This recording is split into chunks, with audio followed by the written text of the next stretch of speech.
How many of you were at the last Robert Schick lecture? Let's say a raise of hands. That's pretty good. I've had people come up to me and say, when are you going to let Robert speak again? Not to make such a big hype, but he brings in both scholarship and new ideas that I think will be inspiring to all of us. He's worked at a legion of sites.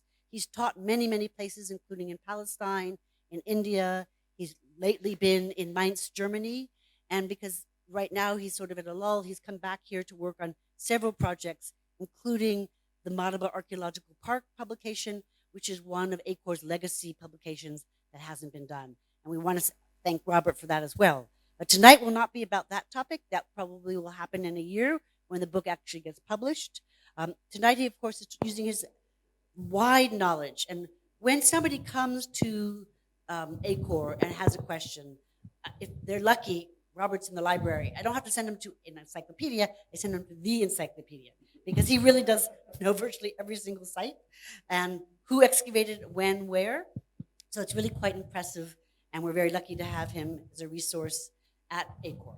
So in any case, I don't want to go on and on because what you get the announcements. I hope you read them and digest what we try to convey to you of the speaker and the nature of the talk.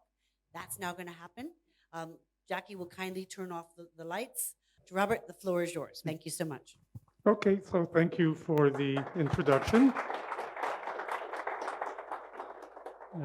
And I'm always glad to be here at ACOR and give lectures on occasion. And then for tonight's lecture, I want to say some remarks about the research topic that has been the focus of my attention for the past few years, as I've been a research associate at the University of Mainz in Germany. But this same project is something I've been interested in for virtually my entire career here in Jordan, the Byzantine and Islamic periods, and especially the Christian presence in the area. And so then for tonight's lecture, I would like to take a closer look at the religious affiliations of the population of southern Jordan, the Wadi Mujib south to Aqaba, in the Byzantine and Islamic periods, where the period starts out with the population being pagan from the Nabataean and Roman period, lumping all of the various religious divinities into the category of pagan. But then starting in the 4th century, Christians appear, and the population rather quickly then becomes Christian, and the pagans disappear more or less by the mid-5th century. And so I want to look at this pagan to Christian shift. And then after the Muslim conquests in the mid-7th century, we then have a Muslim population in the area, and the Muslim population grows. The Christian population declines, so that more or less by the 9th, 10th century, I'm thinking Muslims may already be a majority of the population. And so I want then, as the second part of my talk, take a look at this Christian to Muslim conversion and take the story down to modern times to see how the remnant Christian population fares even after the Muslims have become the majority of the population.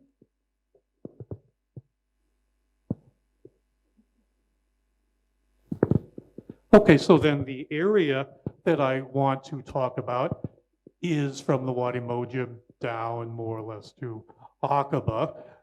The eastern part of the Byzantine province of Third Palestine, the Third Palestine also included southern Palestine, the Sinai Peninsula, but I will focus my remarks on the eastern part, which is in modern day Jordan. Okay, so then to begin with this pagan to Christian shift, at the end of the 3rd century, beginning of the 4th century, there really is no Christian presence yet that's documented either in historical sources or by archaeological evidence. And people are still building, temples. Here is the latest major imperially sponsored pagan temple in southern Jordan. This temple in the city of Rabbah, built in this time when Diocletian and Maximian were the co-emperors between 284 and 305 AD. That seems to be the last major pagan temple to be sponsored by the emperors. Well, then Christians first are documented for this area of southern Jordan at the time of this final phase of persecution of Christians by the government between the years of 303 and 311 AD, where the government insists that everyone must sacrifice to the Roman emperor as a sign of political loyalty, and there are then Christians who refuse to do this sacrifice, and they get persecuted. And there are especially Christians who have refused throughout Palestine or southern Palestine, get convicted of their refusal and get sent to the copper mines in Fainan, where they will all quickly die from the harsh conditions in working the copper mines in Fainan in the southern Araba Valley. So there are extensive accounts of the martyrdoms of a few dozen people recorded, especially by the historian Eusebius, writing in the early 4th century, of these martyrs of Fainan who are prisoners who die in the copper mines. There are also briefer references to people being persecuted in the Horasafi and in the city of Petra itself, where there are sizable numbers of Christians who refuse to sacrifice. And so then the Roman official in charge of persecuting them is so zealous that he gets sent up later to Amman to continue his effective work. And so there's an account of some martyrs in the Amman, Madaba area that record there's a sizable number of Christians in Petra, which we would otherwise not have suspected were necessarily there because they're not otherwise recorded prior to this final phase of persecution. Oops. Okay, well, then in addition to this historical accounts of this final wave of persecution, there is one possible church building from the time, and that's in the city of Aqaba. That was a building that was excavated in the course of the 1990s by Tom Parker's Roman Aqaba project.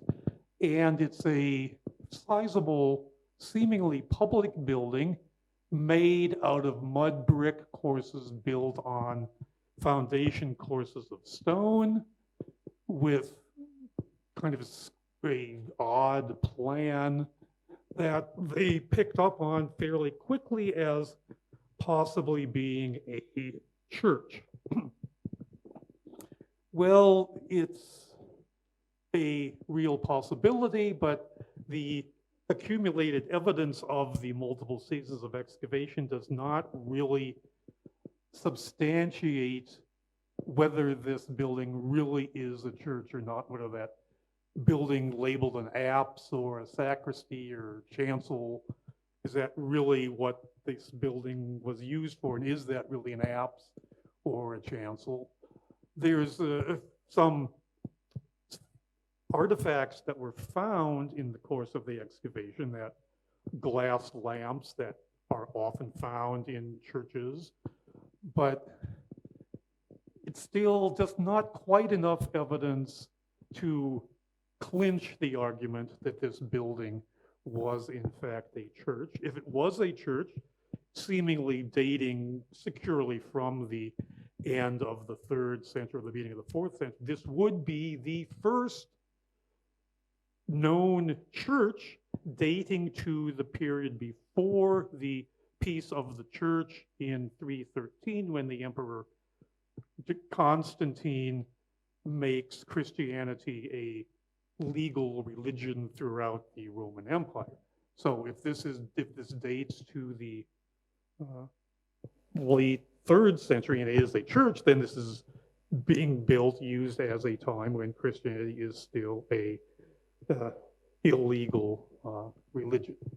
Well, otherwise, the first bishop in Aqaba, or the first bishop in southern Jordan as a whole, is attested from Aqaba in 325. That would put that then, 12 years after the peace of the church. It indicates there is now the start of a church hierarchy with the first known bishop. Okay, well, so then in the course of the 4th century, after the peace of the church, 613, pagans are still there worshiping, as they always have, and Christians seem to be around, but they're mostly invisible, because there are not all that many historical documents that shed light on the period, and there are no archaeological remains datable this early other than that possible church in Aqaba. Until then, we get to the year 363, when there is a catastrophic earthquake on the 18th of May that affects most everywhere in southern Jordan, Palestine, in general.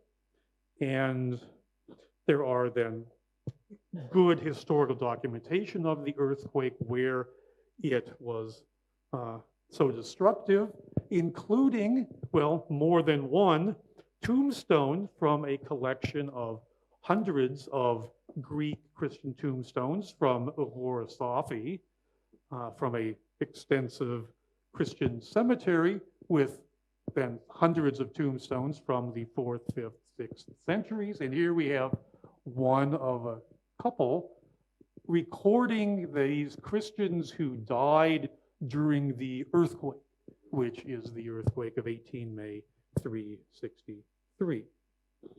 Now, this earthquake was especially destructive in southern Jordan, and there are a number of pagan temples that we know can realize from the results of archaeological excavations that they were destroyed in the earthquake. And so that's of some interest, for this being the period when paganism is sort of starting to fade away, with the government moving beyond having Christianity merely be a legal religion to now becoming the state religion of the Byzantine state, and the Byzantine government is beginning to start persecuting pagans. And so what happens with these temples, such as this one at Khirbet al-Dharia, that is destroyed in 363, it is left destroyed. It is not rebuilt. It's just left in ruins because the pagans don't choose, well, they choose not to rebuild it, or they're not allowed to rebuild it. And it seems that then this big temple remains in ruins for, well, a couple of hundred years, until in the 6th century, some Christians come back to this settlement and decide to insert a church into the ruins of the previous temple. You can see there's an apse here, and here's another view of the apse, to sort of insert it into one of the areas of this former ruined temple, with there being a gap in occupation of this building from the destruction in 363 to when the Christians move in. So the Christians seemingly don't have anything to do with the active destruction of the building. That's done by natural causes due to the earthquake. And there's another nearby site, Khirbet Tanur, where there's a temple and it's destroyed by the earthquake and never used again.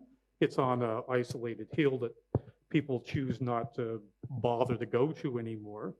And then we have some other examples.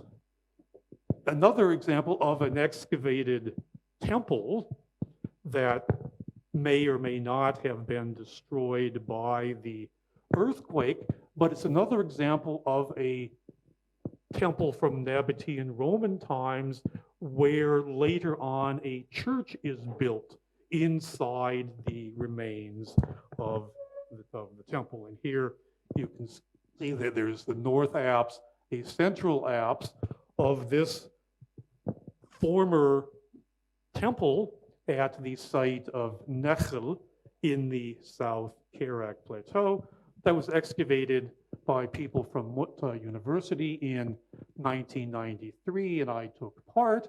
Unfortunately, there's almost nothing published about the excavation, but anyway, you then have, well, you can't see it so clearly from the collapsed state of the site now, but you've got some exterior walls of what was originally a temple, and then later on, there's the church built in the temple interior, but then later in seemingly early Ottoman times, this area gets used as a farmhouse. And there's a little bit of the sort of one farmhouse off there where the southern apse would be. And curiously, the early Ottoman farmers completely cleared out the interior of this temple church down to bedrock. So we have absolutely no information about anything connected with the temple or the church because the Ottomans cleaned the site down to bedrock. So we have this interesting stratigraphy, bedrock, 16th century Ottoman, and modern. So all we know about the church and the temple are the architectural features. So even with excavation, we didn't get any answers to like when the temple goes out of use. Is there a break between the end of the temple and the start of the church? When does the church go out of use? We have no idea because the Ottomans were so cleanly that they cleared everything down to bedrock. Well, there's a second church at Nechel, also excavated in the summer of '93, but never adequately published. And then later on excavated by another person from Mutta University, Juma Karim, who died a few years later after the excavation in '93. And he found another church inserted in a building that was probably another Nabataean Roman temple. In this case, there's a major sort of rebuilding phase in the Byzantine period of which this apse here was part, but we can't date it precisely, but there then is a temple. There's a church built in the middle of the temple in Byzantine times. And then here there was some slight hint of early Islamic, maybe Umayyad period Muslim use of the building in some way. So here we've got some examples of Nabataean Roman temples that are going out of use, but the architectural remains get reused when churches are inserted into these buildings in the 4th, 5th, 6th centuries. It's just regrettable that at Nechel is the case where there's virtually nothing published about this. Well, Petra then, is being the capital city of the province, also has these major temples that get destroyed in the course of the 363 earthquake, and they are not rebuilt. They come to an end.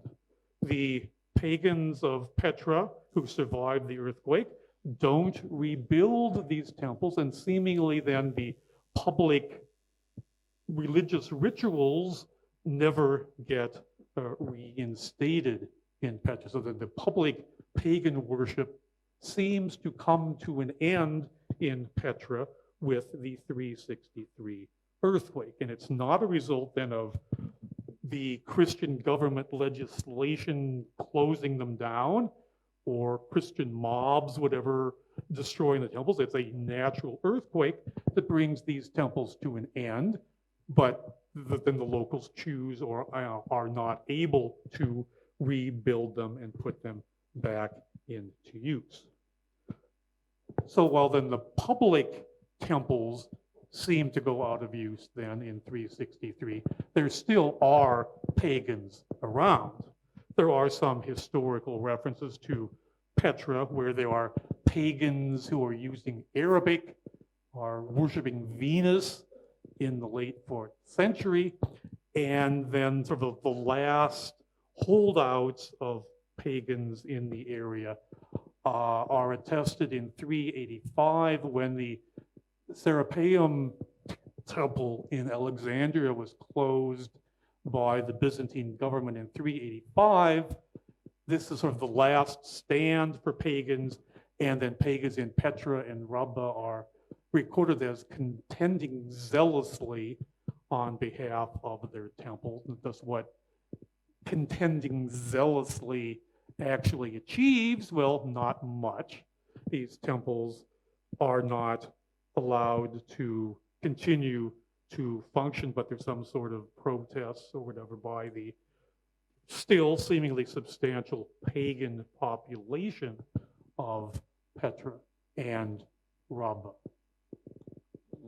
Now, so then we've got pagans around still, but seemingly a minority by now. And even that minority doesn't seem to continue much beyond the early 5th century when there's a story about how the last pagan temples are destroyed by this famous monk Bar Sauma, who travels around the Eastern Mediterranean with a band of monks, and they violently destroy all the remaining temples and synagogues, especially in Jordan, Palestine, and he destroyed a synagogue, interestingly enough, in Rabbah. And when it comes to Petra, the population, well, wisely refuses to allow him to come into the city through the city gates, because they know there's going to be trouble if they do. And so then he somehow, well, prays, and miraculously there's a flood that washes away the city walls of Petra. And so then the pagans are all amazed at this miraculous flood, and so they all convert to Christianity.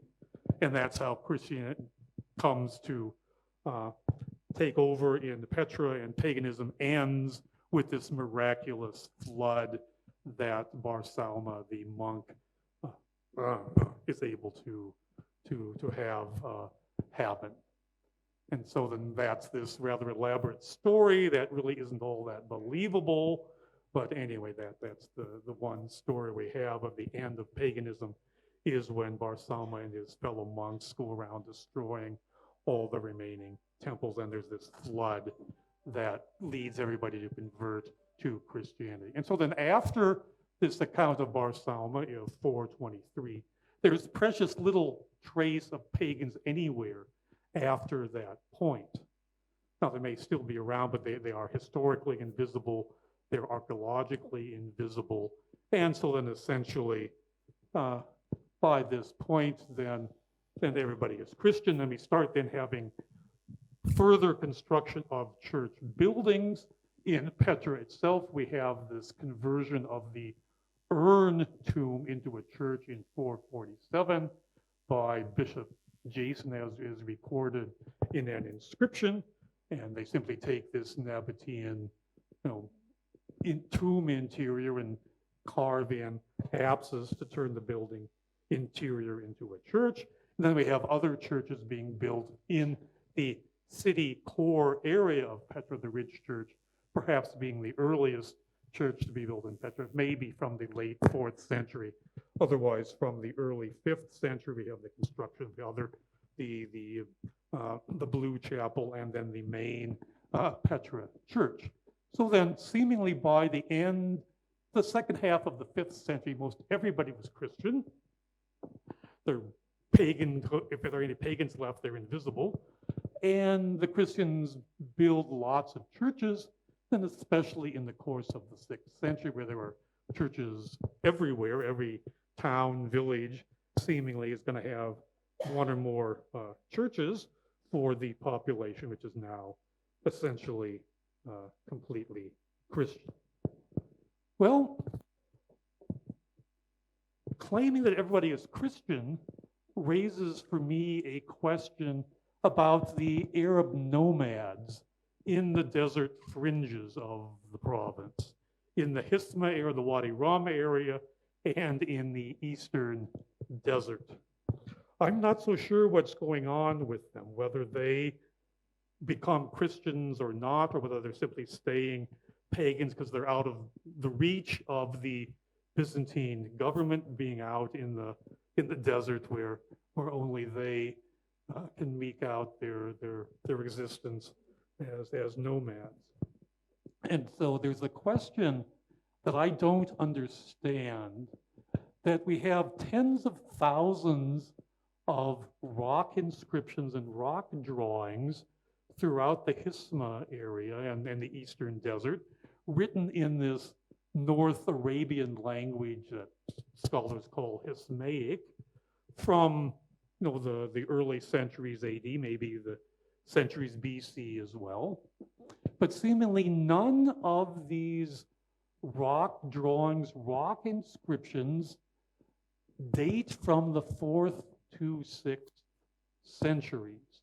That somehow the nomads are happy to be having their rock drawings, carving in inscriptions for the previous centuries to the numbers of tens of thousands of them, but somehow they stop in the 4th, 5th, 6th, and don't continue. There's a phrase that some scholars have used: they lose their epigraphic habit, which leads me to ask, why? Why did they stop writing inscriptions and carving in rock drawings? Well, there's only one rock inscription, the Wadi Rum, that is Christian.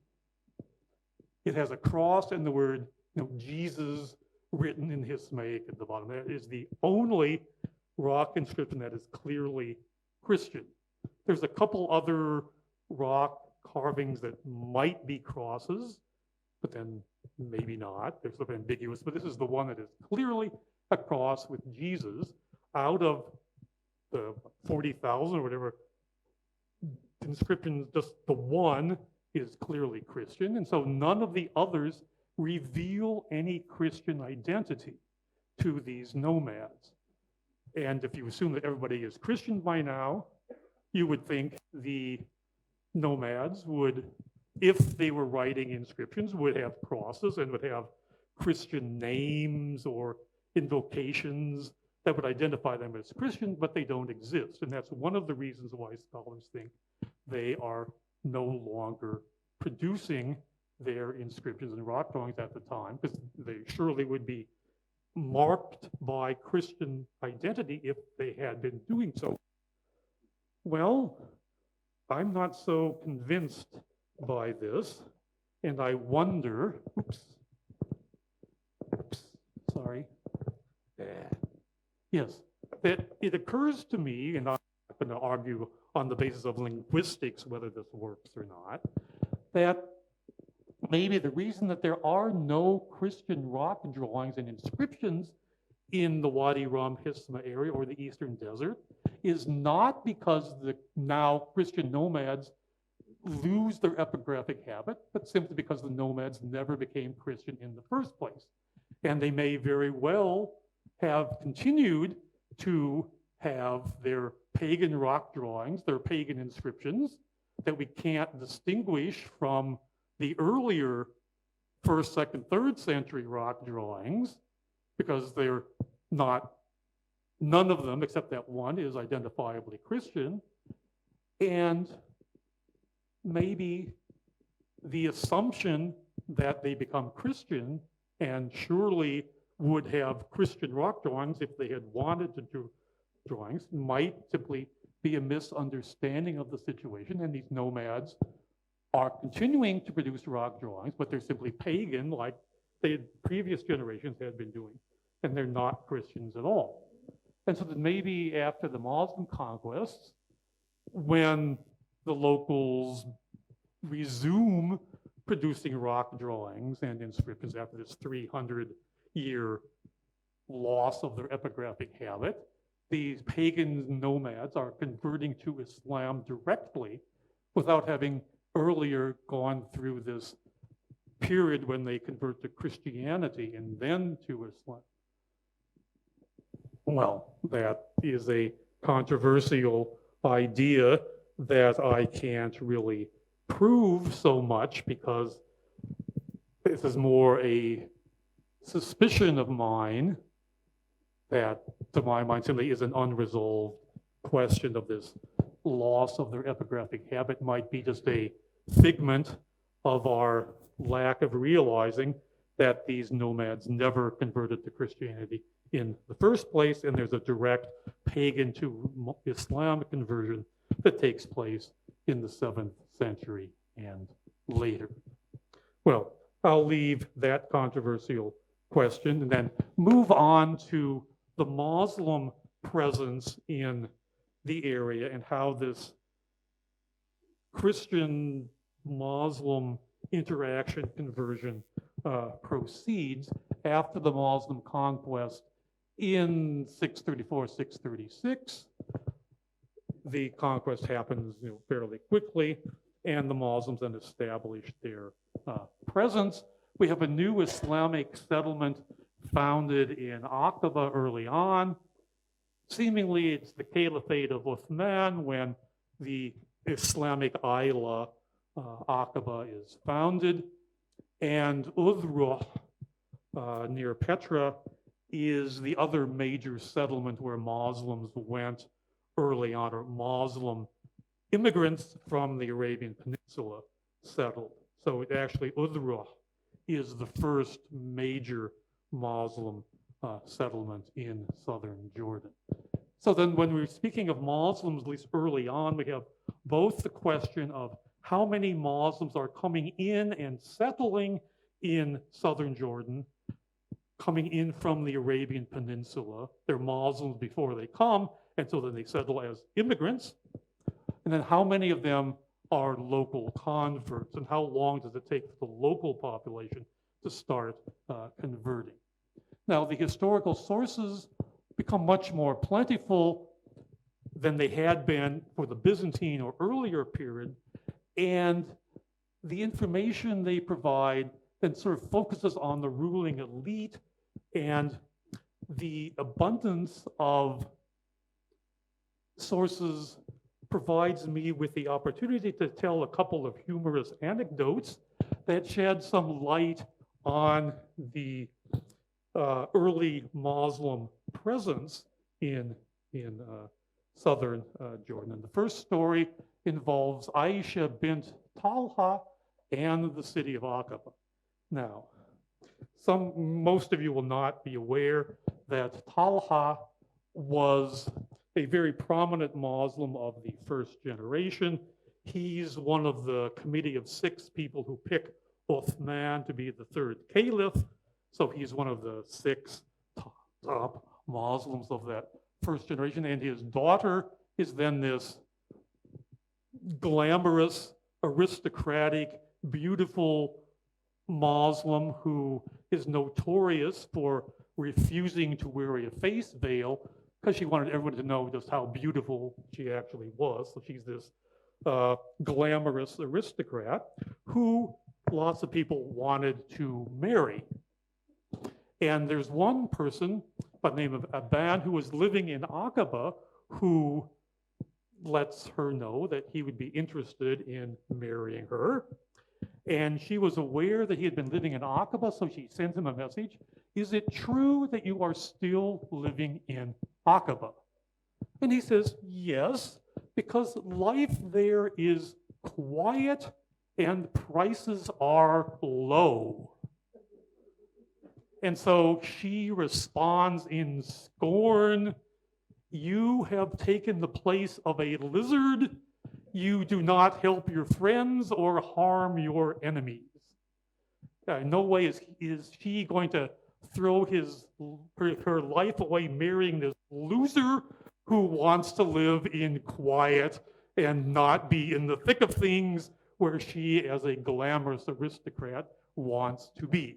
So she dismisses with scorn this person who wants to live in Aqaba where life is quiet and prices are low. So this is, life in early Islamic Isla. Well, the next anecdote brings us to one of the large agricultural estates that crop up in the Umayyad period, what are called the desert castles. But in this case, it's a large agricultural estate just to the east of the modern city of Ma'an. And there's a story that lets us know who it is who establishes this large agricultural estate. And anyway, so there are a variety of palatial residences that have been badly damaged by bulldozing, whatever, in just recent months. So actually the Umayyad period nature of the site is being rapidly lost. Well, anyway, we have the story of Sa'id and the water jar.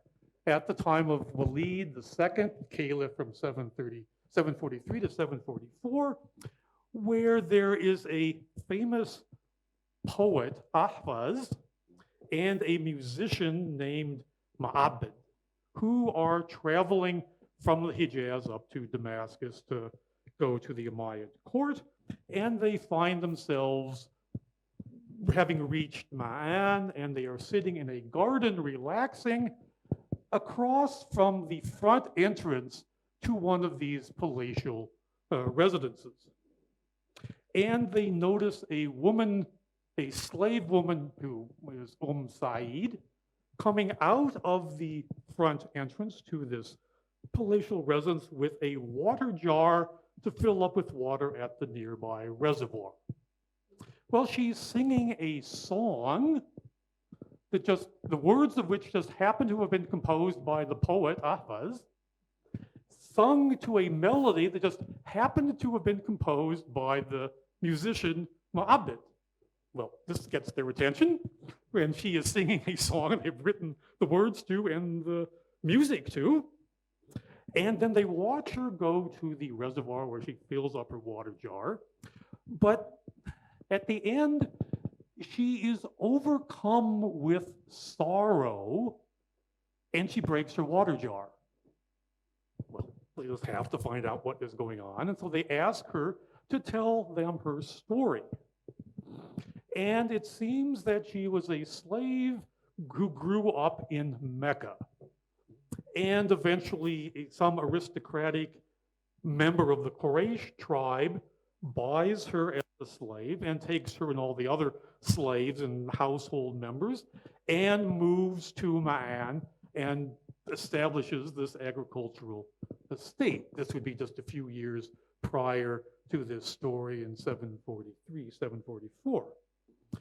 And her charms win the heart of this aristocratic member of the Quraysh, who is the owner of the estate, and then she becomes his favorite, and he is showered with preferments from him, and as she becomes his favorite concubine, and then she's living a life of luxury as his favorite until his wife complains and insists that the slave woman Said must be treated like all the other slaves in the estate.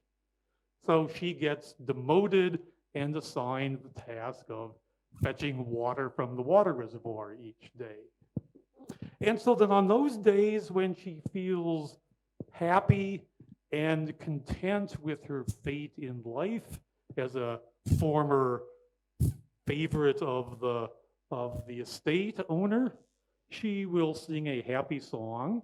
But on those days where she is filled with sorrow and filled with sad memories of happier days gone by, she'll end up breaking her water jar as she is overcome with sorrow because of having fallen from the happier days in the past. Well, the poet and musician travel on to Damascus, meet the caliph, and tell Al-Walid II this story. And he is so impressed then that Al-Walid ends up purchasing Said from the owner down in Ma'an, and then she gets restored to being one of the caliph's favorite concubines. So the story has ultimately a happy ending. So that's my favorite story from the Umayyad period. And it then tells us that this whole large estate seemingly is established by a single person, this aristocratic person from Mecca. And we have an approximate date then, not so many years prior to the time of Al-Walid II for when this estate seemingly is established as, well, as this profitable agricultural estate. So then this is a case of Muslims emigrating from, well, the Hijaz in this case, and then settling as first generation immigrants in Jordan. Okay, another example of prominent Muslims coming to southern Jordan is the site of Hamaima in the Hisma, well, the Wadi Rum area, where the members of the Abbasid family chose to live in this palatial residence in this rather bleak desert area. In the beginning of the 8th century, the members of the Abbasid family first come to Udruh, and then a few years later move to this estate in Hamaima, where they then live as they plot their successful revolutionary overthrow of the Umayyad dynasty in the Abbasid revolution of 749-750, when we have the Abbasid family living in Hamaima while the events of the revolution are happening off in distant Iran or elsewhere. So then the first two Abbasid caliphs are born here in Hamaima, in this palace, in this godforsaken, bleak area. And here's the Umayyad mosque there that could house maybe 20 or 30 adult male Muslims. And so then it's interesting in this case when we have this prominent aristocratic Abbasid family moves into Hamaima, what happens to the Christians who are there? There are 5 known Christian churches at the site, but none of them survive the arrival of the Abbasids. A couple of them may have gone out of use already some years before the Abbasids show up, in this case, this upper church that seems to go out of use in the mid-7th century, seemingly before the Abbasids show up. And then here's the deposit of the roof beams burning down above a layer of smashed up marble furnishings in the church. And well, this is the church that I happened to excavate back in the early 1990s, so I have to show you photos of it. The other churches seem to be also not continue in use when the Abbasids are there. They're turned into housing, seemingly for servants and hangers-on when the Abbasids are there. So quite possibly there are no Christians anymore, when the Abbasids move in, and all of the camp followers or servants might all be Muslim by that point. Well, so that's a couple of examples then of aristocrats immigrating. There are some other cases where we can point to seeming perhaps local nomads who are becoming Muslims, not necessarily immigrating, but could be locals. There is a small open air mosque in the Wadi Shira, which is one of the northern part of the general Wadi Rum area, where we've got some inscriptions from the early 8th century, giving us a dedicatory date of 728 for this open air mosque that is being used by the local nomads in the area. It's not by any means any fancy building. They're just erecting a few stones to outline the building. So the worshipers here seemingly are then local nomads who seemingly have converted to Islam in the course of the Umayyad period and want to have a mosque now. Okay. Well, to turn some other examples where there are church buildings that are in use into the early Islamic period.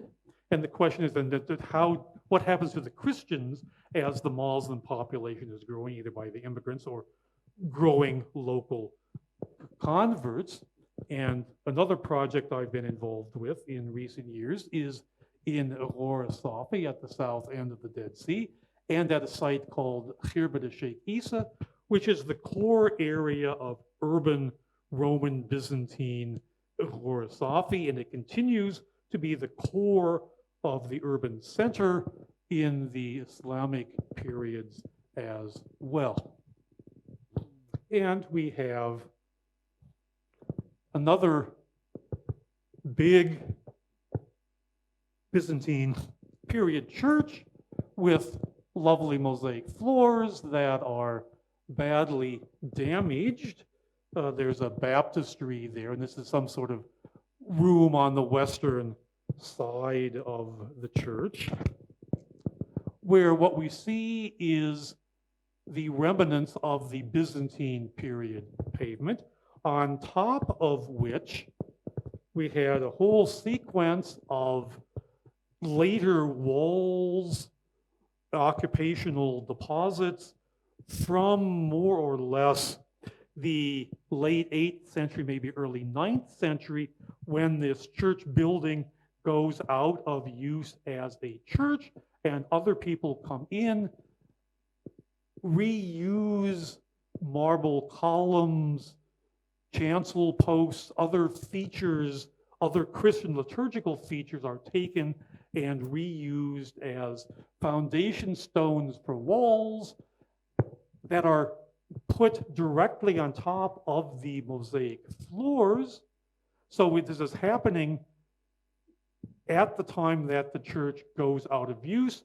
People are building new walls, dividing up the interior space, which can obviously no longer be a church, but the residents have other uses in mind for the building, which is still seemingly structurally intact.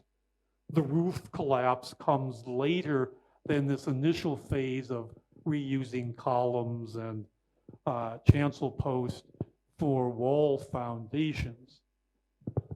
And it's seemingly then late 8th, beginning of the 9th century that this church goes out of use while still structurally intact, and people who I would assume are no longer Christian, they're Muslims who don't care about the church anymore, who want to use the convenient space for their own purposes. Okay. Well, another case of a major church pilgrimage center is the Cave of St. Lot at the north end of Aurora Safi, where there's this big church here, the Cave of St. Lot there, a monastery pilgrimage, hospice, a big water reservoir, other facilities, not just for monks, but for pilgrims, and it thrives through the first generations after the Muslim conquest. There's a sequence of mosaic floors with inscriptions. The last date is 691. That's well after the Muslim conquest, and the people are laying a new mosaic floor in the church. But then again, also more or less around the end of the 8th century, maybe the beginning of the 9th century, the monastery is no longer functioning as a monastery or pilgrim attraction. We have then a last phase of some occupation that seems to be after the church is no longer being used as a church. In this case, there's this interesting jar with an Arabic inscription around it that has a text that is sort of like chapter 3, verse 173 from the Quran. Not an exact quote, but reminiscent of that verse, so that the owner, or at least the maker, of this jar had to have been a Muslim, maybe the user as well, in a last brief phase of occupation at that site before it falls completely into ruin, seemingly, no later than, say, late or early to middle 9th century. Okay, there's another major church pilgrimage shrine, the Tomb of Aaron, on the west side of Petra, where we have a monastery there and accommodations for pilgrims. Then there was another church up on the peak there where the Mamluk period Muslim shrine now is. And this pilgrimage monastery and site continues in use after the Muslim conquest. It seems there's extensive damage in the 749 earthquake, and there's some limited rebuilding, continued use, but it's more or less in ruins also by the late 8th into the 9th century, although there's still a few monks hanging on in the ruins, but it never is rebuilt back to anything like its original state. And when the Crusaders show up, there's a couple of monks up on top, but they don't last beyond the Crusades, and it's in the Mamluk period, and then the modern shrine, the modern day shrine is built. There's another case where there's a big church that doesn't last all that long, maybe a couple of 100 years maximum after the Muslim conquests. And that's sort of a story that seems to hold generally true. Now, there aren't all that many other churches that have been excavated, so you can tell one way or the other, but as far as we can tell, it looks like most churches are going out of use around the 9th century. Seemingly, there are no longer Christians around who want to worship in these churches. Seemingly, they are converting or have already converted to Islam by that point. So that more or less the 9th century is seemingly the end of a thriving Christian presence in southern Jordan. And then when the Crusaders arrived a few years after 1099, they found there were local Christians in Wadi Musa and Jebel Harun, but not so many anywhere else. There's no reports of Christians in Khorasafi, in Aqaba, other places where the Crusaders went. But when they build their fortresses at Shobak and then at Kerak, there seem to be local Orthodox Christians around. Certainly at Kerak, there's a local community of Orthodox Christians as well as the Muslims there. And at Shobak, once they build their castle, there's also a local Orthodox population living around the castle and the neighboring villages. So there are other Christians around, but not in all that many places anymore. Well, then after the Crusades are over, there were local Orthodox Christians thriving in Kerak and Shobak, where for a time they continued to form the majority of the population. There are Mamluk historians who record that in Kerak and in Shobak, local Christians who are Orthodox form the majority of the population. And they're thriving as merchants. There's a record that there are Christian merchants traveling all around the Red Sea region. There are Christian merchants from Kerak and Shobak living in Cairo and Alexandria. And they repeatedly go to Suez. And there's one record that they're trading raisins, olive oil, and olives for dried and salted fish, caught by the inhabitants of the islands of the Ghul, Jazair el-Ghul, which seem to be sort of small islands in the Red Sea where these Christian merchants are exchanging products. Well, anyway, and they're thriving. There's a record in 1477, which is getting close to the end of the Mamluk period. There was a Christian named Ghanib ibn Salim ibn Ilyasi al-Maliki, indicating he's a Orthodox, a Maliki Christian, a Shobaki who is so wealthy that he is able to endow as a Christian waqf a house that he owned in Shobak for the benefit of St. Catherine's Monastery at Mount Sinai. So we've got, well, thriving Christians in Kerak and Shobak, at least, but not so much anywhere else in the region, but at least those two places, they're thriving throughout the Mamluk period. And then there's one other surprising discovery just a few years ago. In Udhruh, there's a Byzantine period church that is reused and has plaster with some Arabic Christian inscriptions on them that record an otherwise unattested and unexpected Christian community at Udhruh, which is just to the east of Petra. And this is one of the inscriptions on plaster from this church at Udhruh, with the inscription dated to 1246. This is right at the end of the Ayyubid period. And there's a second interesting inscription dated to 1305, 1306, where there are these Christians here, Arif ibn Abi al-Karam ibn Layth, who identifies themselves as sons of the baptism, Beni il-Ma'mudiyya. You have Beni il-Ma'mudiyya, the sons of the baptism, are how these Christians identify themselves.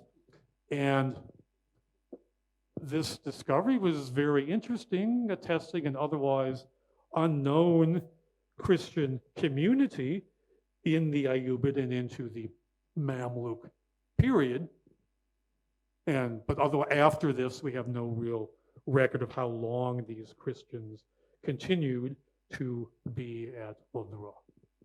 Well, to come to an end with the talk here, there is these thriving Christians in Kerak and Shobak and Mamluk times. In Ottoman times, for the first century of Ottoman rule, things continue well, but then later on, things decline.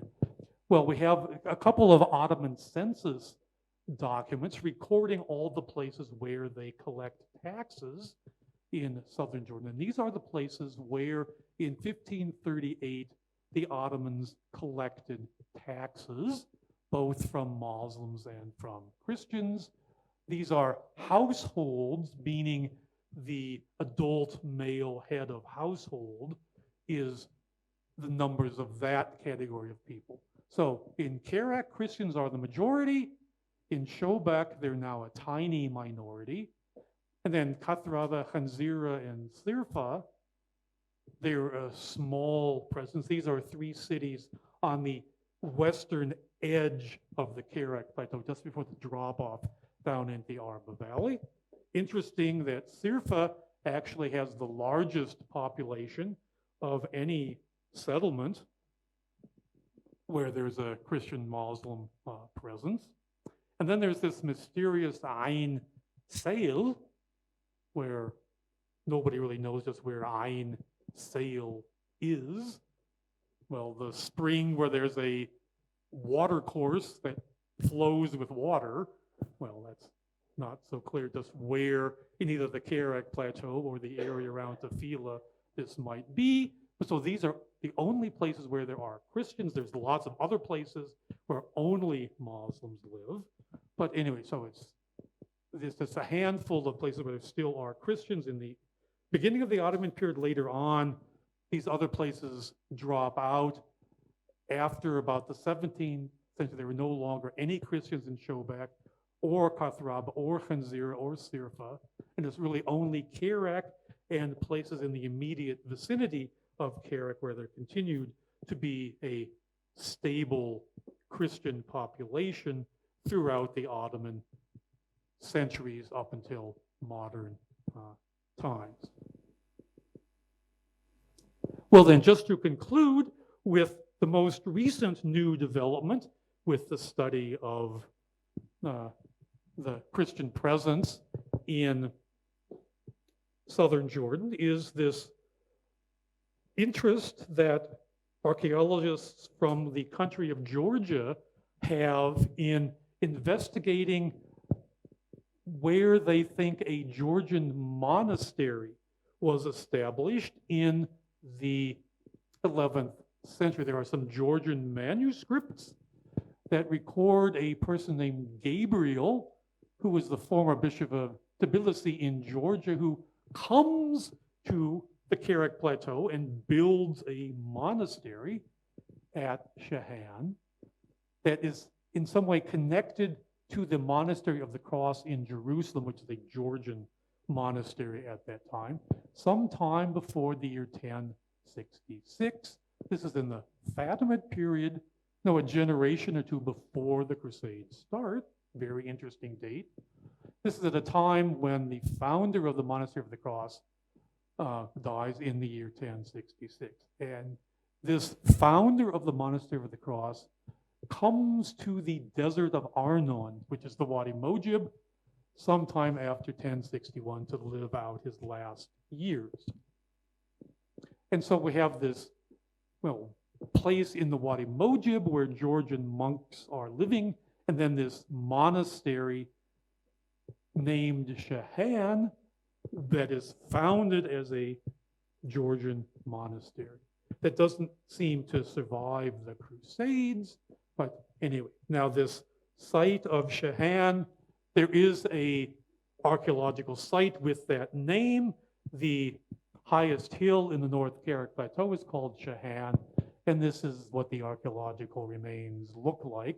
You see surface remains, you have some columns here, there's a church up there, a big water reservoir seemingly here, various wall lines, which may or may not prove to be a Georgian monastery, but the group of Georgians are planning to come back in the coming summer to start an excavation season there, and I was with them. This was just a couple of weeks ago when they were doing their exploration of the Kerak Plateau to decide whether they really did want to start the new project. So I'll end my remarks by inviting you to stay tuned for the results of this next summer's excavation at Shahan with the group of archaeologists from Georgia.